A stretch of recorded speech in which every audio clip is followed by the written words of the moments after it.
गंवार सास। ममता ने अपने बेटे को पढ़ा लिखाकर बड़ा आदमी बनाया।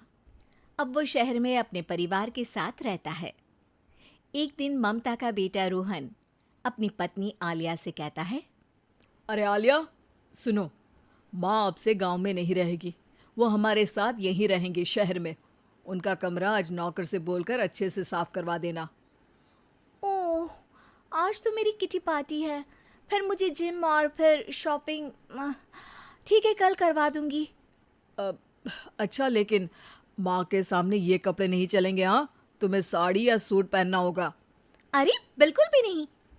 मेरे मम्मी पापा ने इतना पैसा लगाकर शादी इसलिए नहीं की थी कि मैं अपनी मर्जी के कपड़े पहन ओढ़ भी ना सकूं। अरे चलो, गुस्सा मत हो, लेकिन कुछ दिन तो माँ की खुशी के लिए कर सकती हो ना। लेकिन आलिया मानती नहीं। माँ आती है सिंपल सी साड़ी, झोला और चप्पल पहनकर। अरे रोहन, मैं इनके साथ कैसे रहूंगी? मेरी फ्रेंड्स क्या कहेंगी? ये तो पूरी गंवार लग रही है। आलिया, माँ गांव में रहती थी इसलिए ऐसी हैं। तुम आज ही माँ के साथ जाकर उनकी पसंद की शॉपिंग करवा देना। इनके साथ घर के अंदर रहना मुश्किल है, बाहर तो मैं कभी भी ना जाऊं। रोहन को आलिया पर गुस्सा आ जाता है। माँ, ओ माँ। हाँ बेटा। वो माँ को ले जाने के लिए उनका हाथ पकड़ता है कि अरे माँ, तेरे हाथ अभी तक इतने कड़े हैं, तूने इसका कोई इलाज नहीं किया? अरे बेटा, इसका कोई इलाज नहीं। वैसे भी मुझे कोई शर्म नहीं कि मेरे हाथ मुलायम नहीं है, क्योंकि इन्हीं हाथों से मेहनत कर मैंने तुझे बनाया है बेटा। अगले दिन। माँ, मैं ऑफिस जा रहा हूँ। कुछ लाना हो तो आलिया को बोलकर फ़ोन करवा देना। रोहन के जाने के बाद, आप ना आज कमरे में ही रहिएगा, घर में पार्टी है, मेरी सहेलियां आ रही हैं, मैं उन लोगों के सामने आपको नहीं ला सकती हूँ। ठीक है बहू, लेकिन तुम कहो तो मैं कुछ खाने को बना दूँ तुम लोगों की पार्टी के लिए। वो लोग सिर्फ कॉन्टिनेंटल या थाई फूड ही खाते हैं। कोई बात नहीं, कभी इंडियन खिलाने वाला कोई मिला नहीं होगा ना।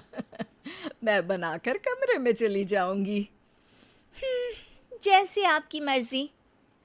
आलिया के घर उसकी दोस्त आती हैं, पार्टी होती है। अरे वाह आलिया, ये क्या है खाने में? बड़ा ही स्वादिष्ट है यार, इसकी रेसिपी मुझे चाहिए। हाँ, और ये दाल, ओ माय गॉड, मैंने तो किसी 5 स्टार में भी ऐसी दाल नहीं खाई है। यार तू कुक को यहाँ बुलाना। अब आलिया घबरा जाती है। हाँ हाँ हाँ हाँ, क्यों नहीं। माँ जी ज़रा बाहर आइए। आलिया की सास सिंपल सी साड़ी और गांव के अंदाज में आती है। अरे बहू, क्या हुआ? खाना पसंद नहीं आया क्या? बहू?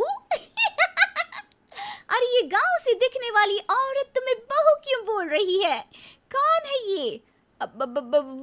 वो हमारी नई नौकरानी है। सास बहू की बात सुनकर बहुत दुखी हो जाती है। वो सर झुकाकर जा ही रही होती है कि एक सहेली बोल पड़ती है। अरे कहाँ जा रही हैं माँ जी? वो उठकर उनके पैर छूती है। जीती रहो बेटा। क्या है ना, आपकी शक्ल बिल्कुल मेरी माँ जैसी है। पता है आलिया, मैं शहर पढ़ने आई और फिर शहरी हो गई, लेकिन मेरे माँ पापा तो आज भी गांव में रहते हैं, बिल्कुल इनके जैसे ही हैं। आप यहाँ बैठिए ना आंटी, आप सच में बड़ी खूबसूरत है और आपके हाथ का खाना तो लाजवाब है। काश ये मेरी सास होती। सभी सहेलियां सास को घेर कर बैठ जाती हैं और उनसे खाने की रेसिपी पूछ रही होती है कि तभी घर की बेल बजती है और रोहन आता है। अरे क्या बात है, आज आप लोग हमारे घर में? और ये लोग तो मुझे आलिया से ज्यादा माँ की सहेलियाँ लग रही हैं। क्या ये आपकी माँ है? लेकिन आलिया ने तो कहा कि ये उनकी नौकरानी है और इन्होंने भी नहीं बताया। वो नहीं बताएंगी, क्योंकि उनके लिए बच्चों की इज्जत और उनकी खुशी सबसे पहले है। मुझे माफ कर दो, मुझे इन्हें तुम लोगों से मिलवाने में शर्म आ रही थी कि तुम लोग क्या कहती? अरे अब तो हमें शर्म आ रही है कि तुम हम लोगों की सहेली हो। हाँ, जो माँ जैसी सास को नौकरानी बोले वो हमारी सहेली नहीं हो सकती। ये बोलकर सभी वहां से जाने लगती है कि सास बोलती है, आलिया की तरफ से मैं तुम लोगों से माफ़ी मांगती हूँ। उसने जो कहा उसके लिए मैं उसे माफ़ करती हूँ। अब तुम लोग भी उसे माफ़ कर दो, क्योंकि अगर तुम लोगों ने उससे दोस्ती तोड़ी तो फिर मेरे हाथ का खाना कैसे खाओगी?